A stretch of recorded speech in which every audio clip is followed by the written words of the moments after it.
శ్రీ గురుభ్యో నమ. శ్రీ సమర్థ సద్గురు దర్బారు సాయినాథాయ నమ. దైవం మానుష రూపేణ. అధ్యాయం 5. సర్వసమర్థుడు. భగవద్గీతలో శ్రీకృష్ణుడు శ్రద్ధాళువులైన భక్తులను 4 తరగతులుగా విభజించాడు.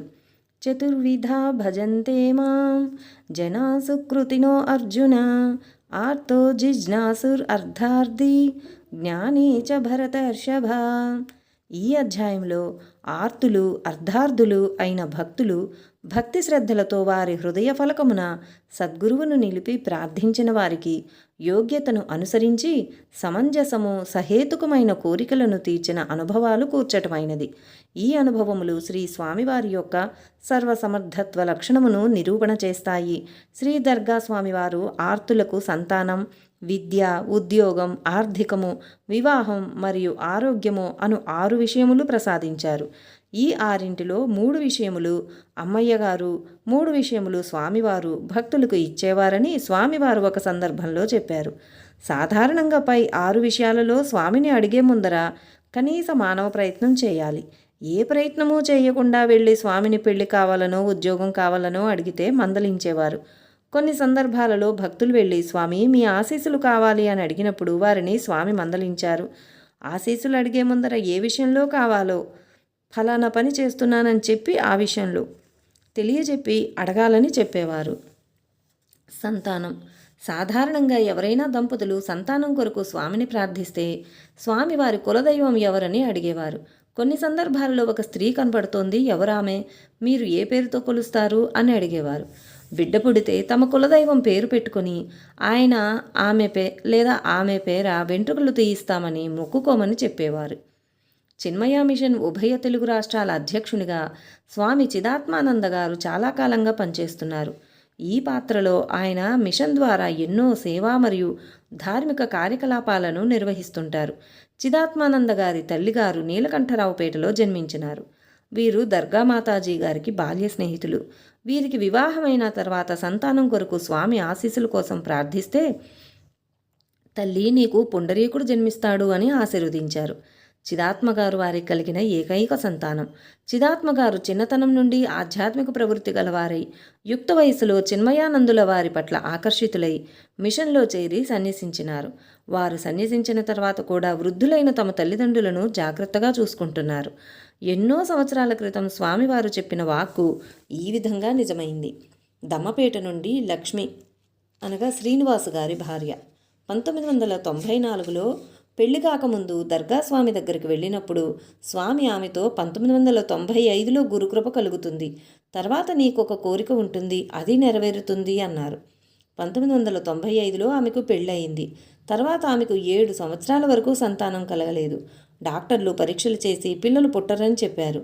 ఆమె గొలగమూడి శ్రీ వెంకయ్య స్వామి మౌన బోధ పుస్తకం 108 సార్లు ప్రదక్షిణలు చేస్తూ పారాయణ చేసింది.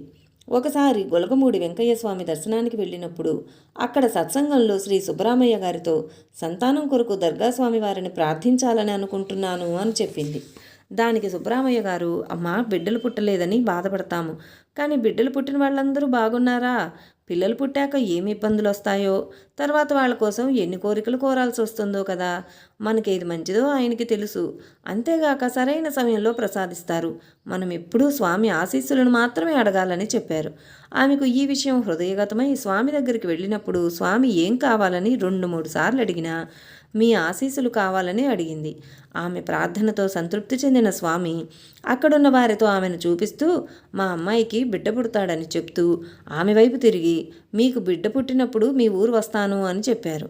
కొంతకాలం తర్వాత సంక్రాంతి పండుగ సమయంలో ఆమె ఆరోగ్యం సరిగ్గా లేదు. కలలో ఆ రోజు రాత్రి స్వామి ఆమె పొట్ట నిమురుతూ నువ్వు గర్భవతివమ్మా అని చెప్పారు. డాక్టర్ దగ్గరికి వెళితే ఆమె గర్భవతి అని నిర్ధారించారు. ఆమెకు సెప్టెంబర్ 10వ తారీఖున ప్రసవం అవుతుందని చెప్పారు. ఆ రోజు రాత్రి స్వామి కలలో కనబడి అమ్మా నీకు సెప్టెంబర్ 3వ తారీఖున ప్రసవం అవుతుంది అని చెప్పారు. ఆమె పారాయణ ప్రదక్షిణలు చేసుకుంటున్నారు.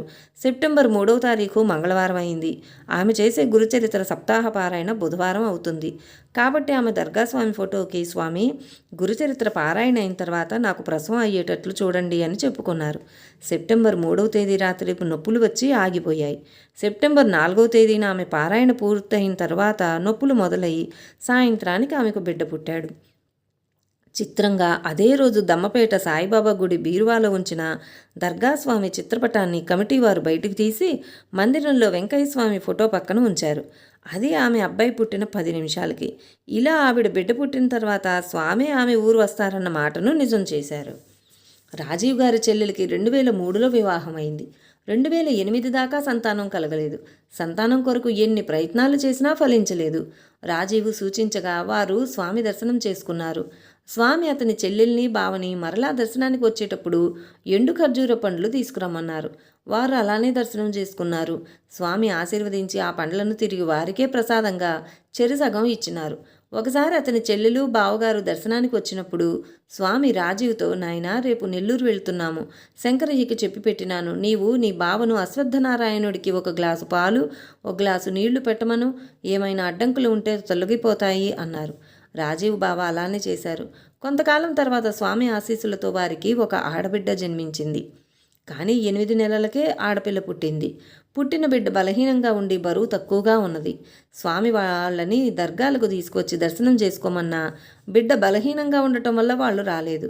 రాజీవ్ వెళ్ళినప్పుడు బిడ్డ విషయం చెప్పి అందువలన అతని చెల్లెలు వాళ్ళు రాలేదు అని స్వామికి చెప్పాడు. స్వామి వెంటనే కోపంగా, అమ్మయ్య ఆశీర్వాదంతో పుట్టిన బిడ్డ అలా ఎందుకుంటుంది, బిడ్డను తీసుకురమ్మన్నారు. చిత్రంగా స్వామి అలా అన్న నెల రోజులకే పాపాయి ఆరోగ్యం పుంజుకుని ఒళ్ళు చేసింది.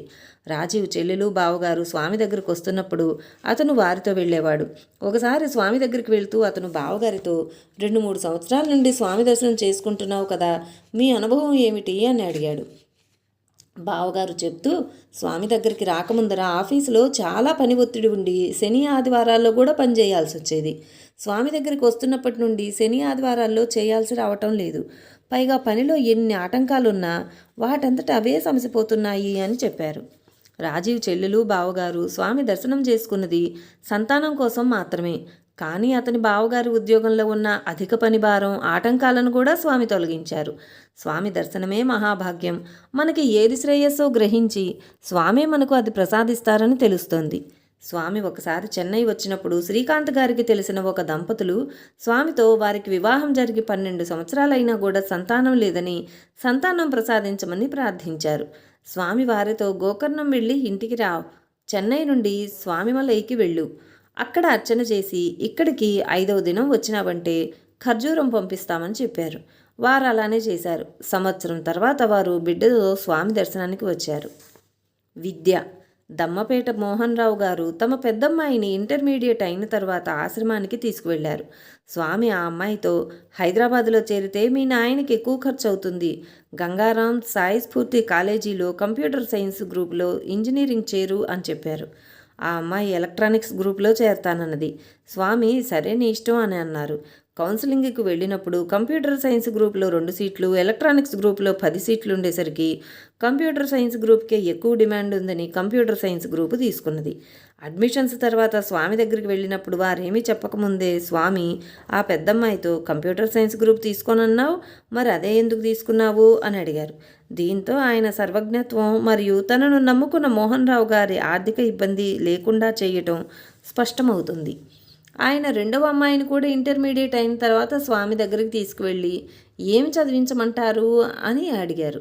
స్వామి బీటెక్ చదివించు, సీట్ వస్తుంది, అక్కా చెల్లెళ్ళు ఒకచోటే ఉంటారు, గంగారాం సాయి స్ఫూర్తి కాలేజీలో సీట్ వస్తుంది అని చెప్పారు. ఏ సీటు తీసుకోమంటారు స్వామి అని అడిగితే ఇన్ఫర్మేషన్ టెక్నాలజీ గ్రూప్లో సీట్ వస్తుంది అని స్వామి చెప్పారు.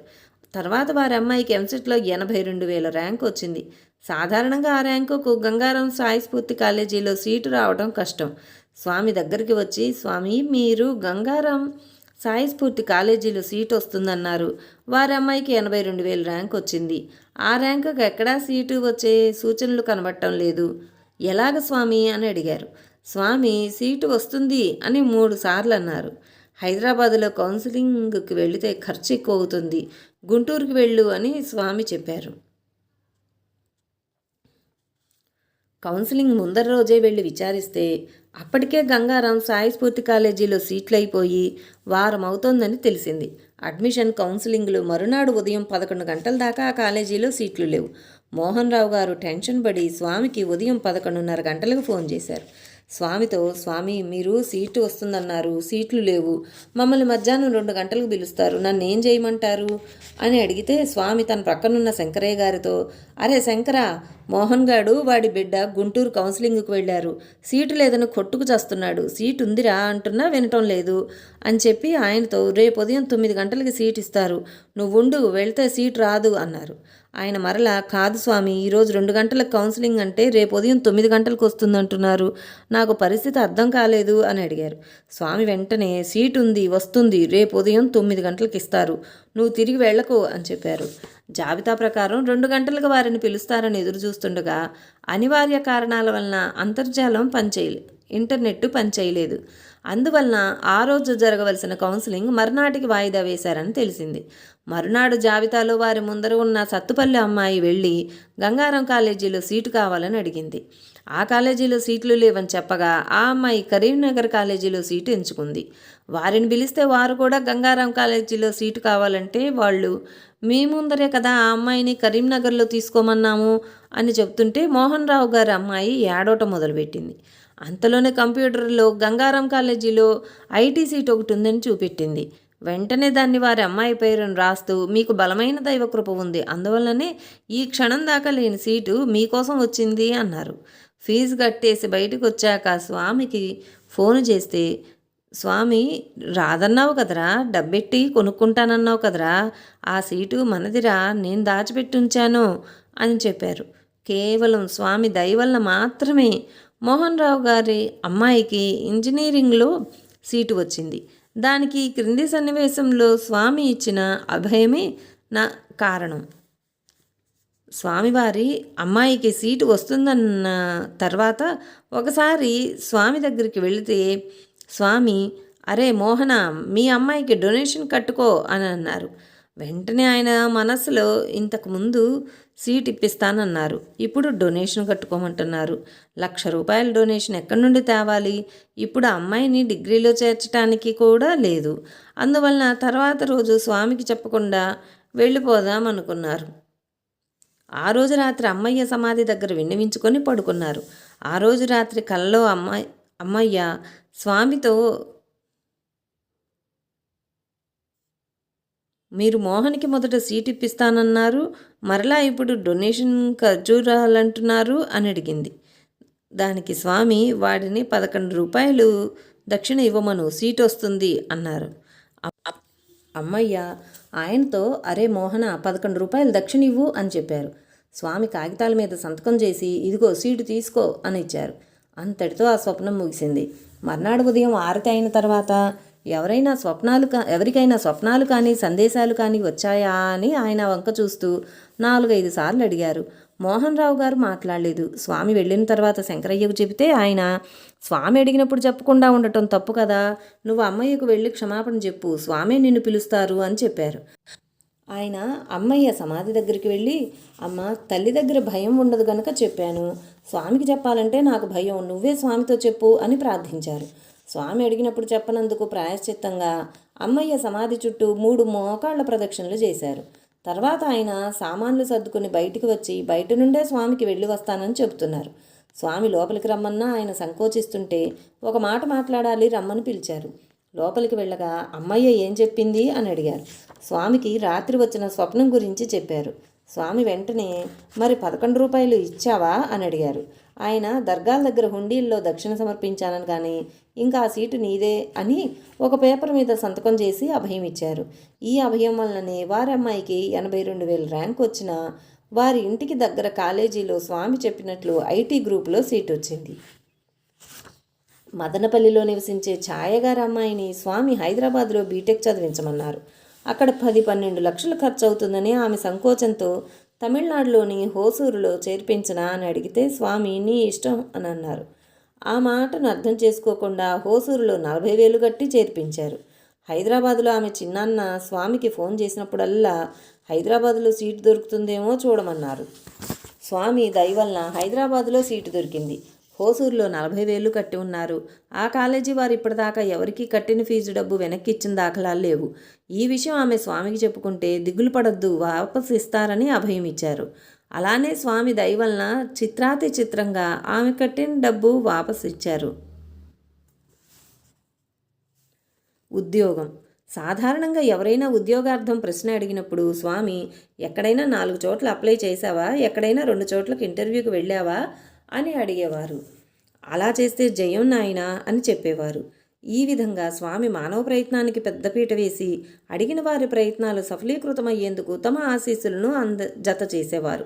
మదనపల్లిలో నివసించే ఛాయ గారు అనే స్వామి భక్తురాలు ఆశ్రమానికి చాలా సంవత్సరాలుగా వస్తున్నారు. మొదట ఆమెను శ్రీ భరద్వాజ మాస్టారు గారు దర్గా స్వామి దగ్గరకు వెళ్ళమని చెప్పారు. అదే విషయం స్వామి శంకరయ్య చేత ఛాయ గారికి తెలియజేశారు. ఆమె చాలా కాలంగా సప్తగిరి గ్రామీణ బ్యాంకులో ఉద్యోగం చేస్తున్నారు. ఒకప్పుడు మదనపల్లికి 50 కిలోమీటర్ల దూరంలో ఉన్న పెద్దమండ బ్రాంచీకి బదిలీ అయింది. ప్రతిరోజు మదనపల్లి నుండి పెదమండకు ప్రయాణం చేసి పనిచేసేవారు. 1 సంవత్సరం అలా పనిచేసిన తర్వాత ఇంకా అక్కడ పని చేయలేననుకున్నారు. స్వామికి చెప్తే పోమ్మా అదే మీ ఊరు వస్తుంది అన్నారు. కొంతకాలం జరిగినా మార్పు లేకపోవడంతో ఆమె మరలా ఉద్యోగం గురించి ప్రస్తావించగా స్వామి అదే మాట చెప్పారు. తర్వాత కొన్ని రోజులకు భారత ప్రభుత్వం ఒక తీర్మానం చేసింది. ఏదైనా గ్రామీణ బ్యాంకు సరిగ్గా పనిచేయకుంటే దగ్గరలో ఉన్న పట్టణానికి మార్చవచ్చు. దాని ప్రకారం మదనపల్లికి 18 కిలోమీటర్ల దూరంలో ఉన్న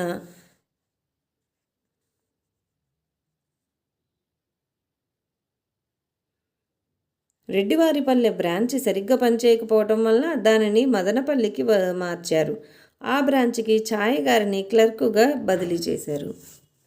నెల్లూరు నుండి లక్ష్మీ విలాస్ బ్యాంక్ ఉద్యోగి రాజేష్ చంద్ర గారు ఇలా చెప్తున్నారు.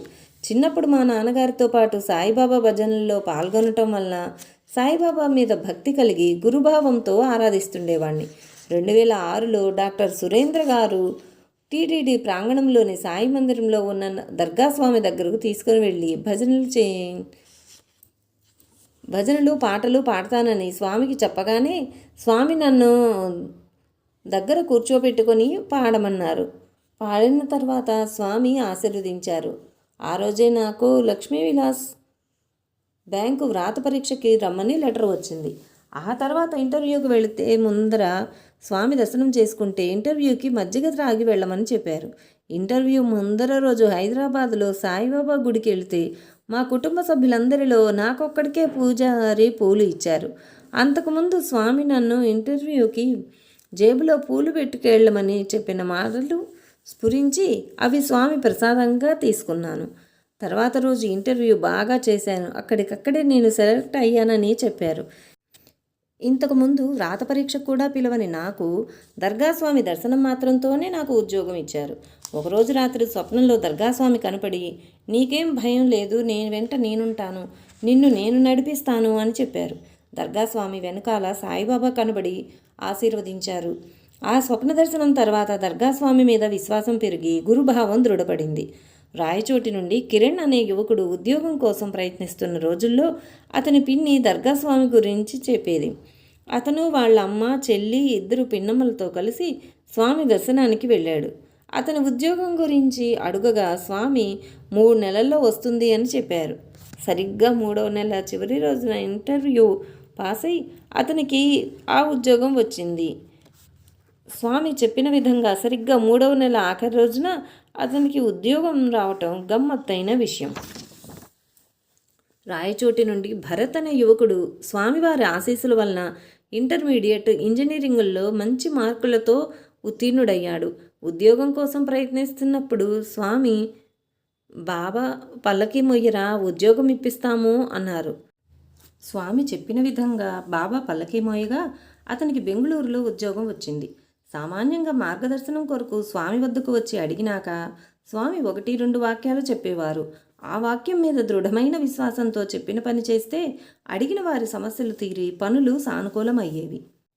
శ్రీ సమర్థ సద్గురు దర్బారు సాయినాథాయ నమః.